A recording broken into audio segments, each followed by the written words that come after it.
It has been a volatile couple of months for stocks around the world. Much of that volatility is due to renewed fears about sovereign debt. When we first reported on the debt crisis more than 3 months ago, the European Union and International Monetary Fund had just engineered a huge bailout of Greece. We warned that these actions just swept the problem under the rug and predicted it would pop up again in one of the other so-called pigs nations, Portugal, Italy, Ireland, or Spain. Now, that risk hasn't diminished, and now Europe's economic recovery is showing signs of weakness. Unemployment remains near historic highs, and the services and manufacturing sectors are slowing down. France, Germany, Japan, the UK, and even the US face many of the same economic problems that Greece had before its collapse. So how will this international debt crisis eventually play out? Klaus Vogt and Brian Rich will answer that question. Plus, we'll find out the best ways to protect your money and which investments to stay far away from. And we'll ask a roundtable of top money managers how they're bracing for the next wave of the sovereign debt crisis. All that and a final comment from Mike Larson coming up right now.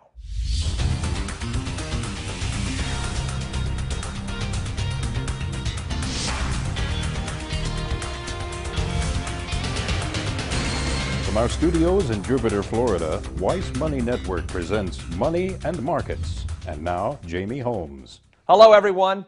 In the very first episode of Money and Markets, we talked about the sovereign debt crisis then sweeping Europe. Our first guest this week sees signs that the second chapter of that crisis is coming, and it could be even worse this time. Klaus Vogt is the editor of the $1 Million Contrarian Portfolio for Weiss Research. He comes to us via Skype from his home in Berlin. Klaus, it's good to see you. Good to be here again, Jamie. Thank you. Okay, Klaus, first let's talk about the state of the European economy right now and what's happened there since the bailout of Greece this summer. Well, mainly thanks to Germany's export boom, Europe seems to do rather well. But that's just a short-term rebound driven mainly by these huge stimulus programs of 2008. And this rebound is drawing the attention from Europe's deeper-rooted problems, especially the still lingering sovereign debt problems. And if you look at interest rate spreads between the PIGS countries and German bonds, you will see that they are back to the same levels they reached a few months ago at the climax of the Greek debt crisis. So nobody's really talking about it right now, but all these signs of crisis are back again, and I think this volcano will soon be ready to break out again. Okay, Klaus, the U.S., as you know, has many of the same debt issues as these European countries. What do you think the U.S. and other governments, for that matter, will do to attack the problem? Well, I see, in general, three possible options. First is outright default, but I'm quite sure that this option is not yet on the political agenda. Then we have the second option, which is austerity policy, which means tax rises and spending cuts. And some countries like Ireland and Greece and even France now are trying to implement this policy. But as we all know, it's a very painful way to go. And I'm quite sure politicians will not stick to it, which leaves the third and last option, which is money printing. And Ben Bernanke, the US Fed president, has already or again made clear that he is willing to implement all those unconventional monetary measures he has been talking about since 2002, which means money printing. Okay, do you think the money printing philosophy is going to work? Well, unfortunately, as we all know, it doesn't solve any problem, especially not the problems of over-indebtedness. What it does, it can postpone the day of reckoning. But for politicians, it's probably the easiest way to choose. Okay, so what can investors do to protect themselves given this scope of the picture that you're painting? Yeah, they will have to be extremely flexible, right? These stop-and-go monetary and fiscal policies lead to high volatility in both in the U.S. Economy and in financial markets. And that means there are times, times of rebound, when investors should allocate a lot of their assets to stocks. And there are times when they should just leave the stock market and sell out. And that's exactly what we recommend to do here and now. Okay, Klaus, we're running out of time. Very quickly, what is your outlook for the U.S. economy and the stock market over the next month or so? Yeah, it really looks as if we were at the very end of this huge stock bear market rally and this economic rebound, which means the next thing I expect is a return of both the recession and a stock bear market. And that, of course, means, well, get out of stocks. Okay, Klaus Vogt, thanks so much for your time. Thank you. It was a pleasure. Thank you very much. So, how is the sovereign debt crisis playing out in the currency markets? Joining us on set to answer that question is Brian Rich, currency specialist at Weiss Research and the editor of the World Currency Alert. Always good to see you, Brian. Hi, Jamie. Thanks for having me. Okay, Brian, how are you seeing the sovereign debt crisis affect the currency markets, and what does that tell you about the global economy? Well, we've already seen a pretty dramatic fall in the euro and the pound in the first half of 2010 as concerns about sovereign debt problems in the Eurozone started heightening. And I think we're going to continue to see that, as Klaus alluded to. Just for a bit of perspective, we're coming out of a financial crisis, obviously.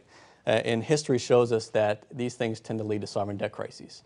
And these sovereign debt crises tend to lead to currency crises as governments try to respond to unsustainable debt loads. Okay, so what's ahead for the European Union and the euro, for that matter? Right. Well, I think we're also we're going to see another wave of crisis there. The spreads, as Klaus alluded to, are widening back to those extreme levels again. Ultimately, I think the first half of 2010 showed us a couple of things about the euro.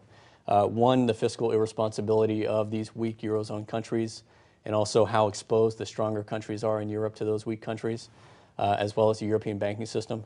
And two, the flaws of this common currency, the euro itself. And I think both of those things have been exposed, and both of those things are going to end up resulting in a dramatically lower euro, if not a euro that doesn't exist anymore. Perhaps a breakup of the euro altogether, or a reorganization of the euro with different constituent countries. The United Kingdom, they have many of the same debt problems as some of these other struggling European nations.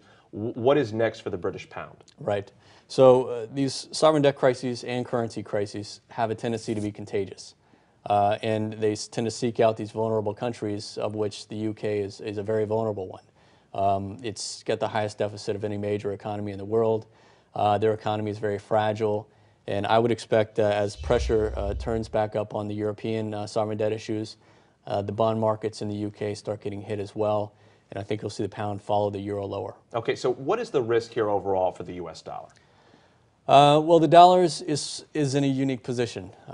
We certainly have in the U.S. all the debt and deficit problems that much of the world has, especially these European economy and the UK we've talked about. But as we saw in 2008, capital around the world tends to move toward the U.S. in times of uncertainty. And if we're talking about another wave of sovereign debt crisis, we're certainly looking forward to more uncertainty and more fear in the market. So I expect the dollar to continue to do well as a best alternative, especially given the vulnerabilities in Japan, another major economy, which I think could perhaps see the biggest currency devaluation. It has the biggest debt problem of any major economy. So given that dynamic of vulnerabilities in major economies, I think the dollar will continue to be that best alternative and do pretty well. Okay, given the scope of what we're talking about here, what can investors do to protect themselves? Well, I think first and foremost, if you're involved or exposed in international stocks, international bonds, you need to be aware of the currency risk. These things have a tendency to be contagious, to have a ripple effect around the world, which I think you can very well expect them to touch emerging markets. So if you have that exposure, be aware of the currency risk. You may want to reduce that currency risk, hedge it, reduce your exposure altogether. Also, I think you can certainly participate in these currency moves by shorting the euro, shorting the pound via an ETF. But perhaps most importantly, I think you want to preserve capital. If we're going forward into a period of more uncertainty and more shocks in economies, you want to make sure that you're keeping your capital safe. All right, Brian Rich, always good to hear from you. Great, thank you. Coming up next, we're going to talk more about how investors can profit from the sovereign debt crisis using the recommendations of all the Weiss research editors. And a bit later, we'll hear how two top money managers are reacting to the crisis and how they're putting their clients' investments to work every single day. As always, if you have any questions or comments, just email us here at weissmoneynetwork@weissinc.com. We may not be able to respond to all of your emails or address them on air, but we're keeping them all on hand for future episodes, and we appreciate your feedback. Money and Markets. We'll be right back.